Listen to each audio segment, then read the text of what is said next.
Oi, pessoal. Nessa aula, nós vamos falar sobre o Comitê de Direitos Humanos da ONU, que é relacionado ao Pacto Internacional dos Direitos Civis e Políticos. Um primeiro alerta, pessoal, por favor, não confundam o Comitê dos Direitos Humanos, que nós estamos estudando nessa aula, com o Conselho de Direitos Humanos, que é um órgão auxiliar da das Nações Unidas, que nós tratamos em outra aula. Então, uma dica para vocês lembrarem é a seguinte: toda vez que nós falarmos em Comitê dos Direitos Humanos, se lembrem sempre do Pacto Internacional dos Direitos Civis e Políticos da ONU. Ele tem relação, ou seja, ele é é o órgão de monitoramento desse tratado internacional. A principal função do Comitê de Direitos Humanos é justamente monitorar a implementação do Pacto Internacional dos Direitos Civis e Políticos. E qual que é a importância desse comitê? Ele dá a interpretação autorizada dos direitos previstos no Pacto Internacional dos Direitos Civis e Políticos, ou seja, o órgão responsável no âmbito do sistema onusiano por dar a interpretação autorizada, a interpretação autêntica a respeito dos direitos desse tratado é o Comitê de Direitos Humanos. Então, até trouxe aqui para vocês no slide uma diferença. O Conselho de Direitos Humanos é o órgão auxiliar da Assembleia Geral da ONU, enquanto o Comitê é o órgão relacionado ao monitoramento de um tratado internacional específico da ONU, que é o Pacto Internacional dos Direitos Civis e Políticos. O comitê, ele é composto por 18 membros que exercem as suas funções a título pessoal. A título pessoal, porque apesar de serem nacionais de determinados estados, eles não representam ali a vontade, o interesse dos estados que eles são nacionais. Eles representam ali a sua própria convicção, ou seja, eles atuam a título pessoal e independente. A sua função é proteger direitos humanos, não representar o interesse de determinado Estado. Um ponto importante que eu já vi caindo em prova é que não pode haver mais de um membro do mesmo Estado no comitê. Por exemplo, o caso do Brasil. Eu não posso ter mais de um brasileiro ao mesmo tempo compondo o Comitê de Direitos Humanos. E são requisitos para ser membro: elevada reputação moral e reconhecida competência em matéria de direitos humanos. Não se exige aqui que essa formação seja jurídica em direitos humanos, embora se considere útil a participação de pessoas que tenham tido experiência jurídica. Mas, por exemplo, esse membro ele não precisa ser necessariamente formado em direito. Os mandatos são de 4 anos e a forma de remuneração desses membros é de honorários provenientes de recurso da ONU, ou seja, eles são custeados pela própria ONU e não pelos estados. As suas funções são as funções do comitê: analisar os relatórios apresentados pelos Estados-membros da ONU em conformidade com o Pacto Internacional dos Direitos Civis e Políticos, analisar também petições individuais dos Estados-partes que aderiram ao primeiro protocolo facultativo ao Pacto Internacional dos Direitos Civis e Políticos. E aqui quero trazer um recorte para vocês. Nós temos uma aula específica a respeito desse tratado internacional. Mas aqui eu só abro um parênteses para dizer para vocês que no âmbito do Pacto Internacional dos Direitos Civis e Políticos, nós temos esse primeiro tratado, que é o principal, e nós temos protocolos facultativos.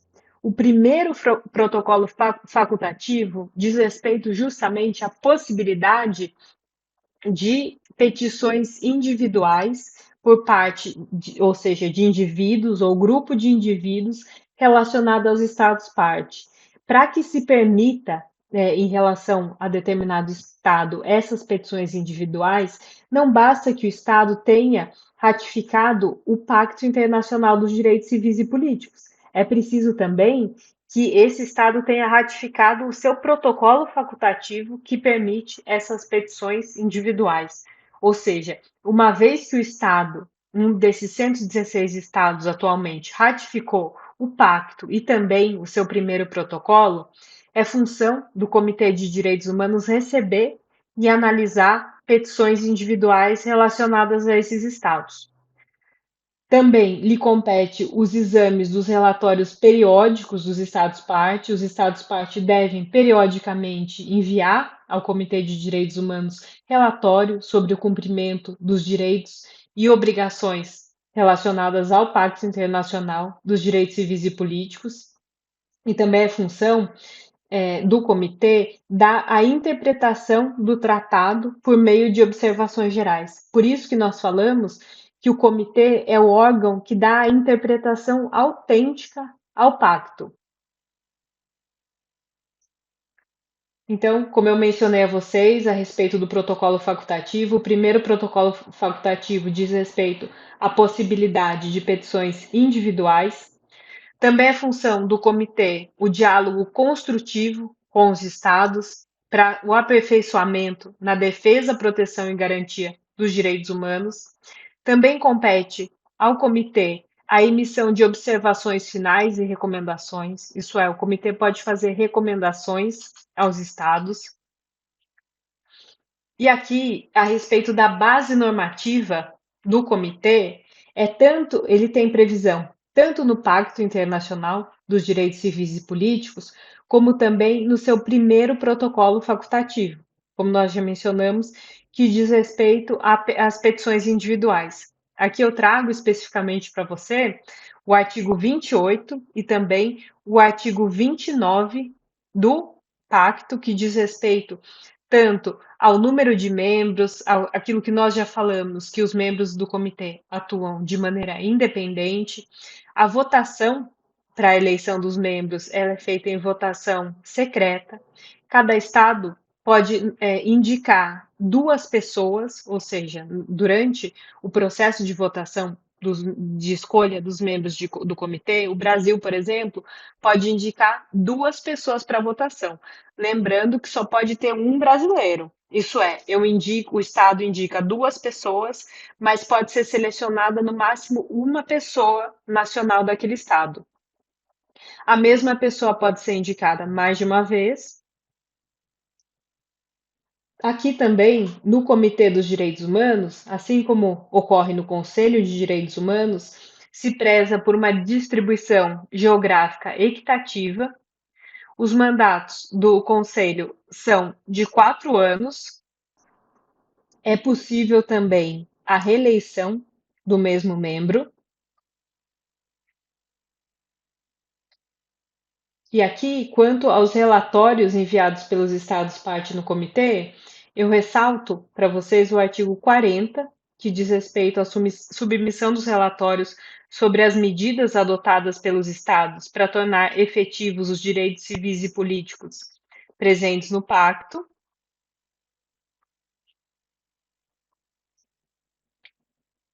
E aqui, pessoal, também outro ponto importante que eu destaco a vocês, ainda no artigo 40, é que o secretário-geral da ONU pode, após uma consulta ao comitê, encaminhar a agências especializadas da ONU, ou seja, agências relacionadas a temas específicos dentro da própria ONU, cópia desses relatórios que digam respeito à sua competência. Então, por exemplo, imaginem que num relatório do comitê diga respeito aos direitos das mulheres. Nesse ponto específico, o secretário-geral da ONU pode enviar um relatório do Comitê dos Direitos Civis e Políticos a essa agência especializada de direitos humanos das mulheres.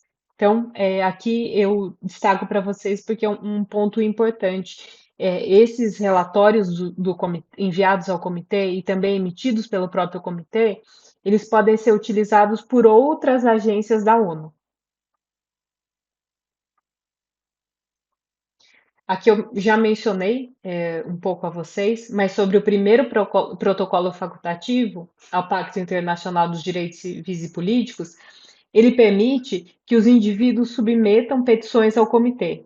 Por exemplo, determinado país ratifica esse protocolo facultativo. A partir de então, pessoas, indivíduos, cidadãos desse país ou grupos de indivíduos podem peticionar diretamente ao Comitê de Direitos Humanos, alegando que o Estado está violando direitos civis e políticos presentes no Pacto Internacional.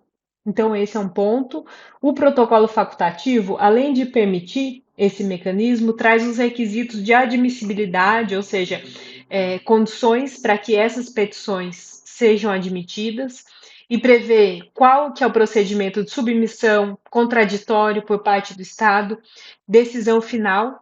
E outro ponto importante, o relatório final do comitê, ele não possui um caráter vinculante. Ele tem um peso normativo e político relevante para o Estado, que é o que nós chamamos de poder do embaraço na comunidade internacional, ou power of shame, power of embarrassment, que é o seguinte: a partir desse relatório do comitê, dizendo expressamente que determinado Estado está violando de forma grave direitos humanos, surge para o Estado um mal-estar no âmbito da política internacional. Nenhum Estado, pessoal, quer ser visto internacionalmente como um violador de direitos humanos. Então, há um peso político muito forte quanto a esses relatórios. Por que não há um caráter vinculante? Porque, veja, pessoal, o Comitê dos Direitos Humanos, ele não tem uma natureza jurisdicional. Isso é muito importante. Ele não emite sentenças internacionais. Por quê? Porque ele não é um órgão jurisdicional. Por isso que as suas decisões, elas são chamadas de resolução e não de decisão judicial. Ou seja, não há um caráter vinculante, mas há consequências políticas muito grandes, que é justamente o poder do embaraço. Mas qual que é a questão, o problema aqui e um dos principais desafios do comitê? Justamente por não possuir um caráter jurisdicional de suas decisões, há uma dificuldade da coercibilidade, ou seja, alguns países, alguns estados não cumprem essas recomendações, optam por ignorá-las. E aí a efetividade dessas recomendações, dessas resoluções, fica muito prejudicada. E, consequentemente, fica prejudicada a implementação dos direitos previstos no Pacto Internacional dos Direitos Civis e Políticos. E, por fim, sobre a importância do Comitê na proteção internacional dos direitos humanos, ele cumpre importante papel na promoção de responsabilidade dos Estados, ainda que ele não possua as suas decisões não possuam caráter de decisões jurisdicionais, o impacto político, o impacto no âmbito do direito internacional, a respeito desses estados violadores de direitos humanos é muito grande. Além disso, ele é o órgão responsável por dar uma interpretação autorizada, autêntica ao Pacto Internacional dos Direitos Civis e Políticos, que é um dos principais tratados de direitos humanos dentro do sistema universal, do sistema onusiano.